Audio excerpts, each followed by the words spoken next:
لم تفعلوا فأذنوا بحرب من الله ورسوله وإن تبتم فلكم رؤوس أموالكم لا تظلمون ولا تظلمون. صدق اللہ العظیم. یہ سورہ بقرہ کی 276ویں آیت سے 279 آیت تک ہے. جس کا ترجمہ یہ ہے: اے ایمان والو، اللہ تعالیٰ سے ڈرو اور اہل ایمان میں سے ہو تو جو سود رہ گیا ہے اس کو چھوڑ دو. اگر ایسا نہ کرو گے تو اللہ تعالیٰ اور اس کے رسول سے لڑنے کے لیے تیار ہو جاؤ. اگر تم توبہ کر لو تو اصل قیمتیں تمہاری ہیں، نہ تم کسی کا نقصان کرو اور نہ کوئی تمہارا نقصان کرے. جو لوگ سود کھاتے ہیں وہ قیامت کے دن کھڑے نہ ہوں گے مگر اس شخص کی طرح جس کو شیطان نے لپٹ کر مخبوط الحواس عقل چھین جانا کر دیا ہو.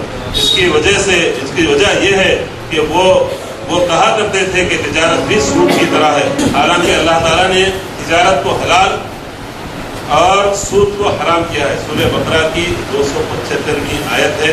اس کے ساتھ حدیث میں معراج والی حدیث ہے، اس میں اللہ تعالیٰ آپ صلی اللہ علیہ وسلم فرماتے ہیں کہ میں نے ایک شخص کو خون کی نہر میں دیکھا اور ایک آدمی اس نہر کے کنارے پتھر لیے کھڑا ہے. جب نہر والا شخص باہر نکلنا چاہتا ہے تو یہ پتھر اٹھا کر اس کے منہ پر مارتا ہے.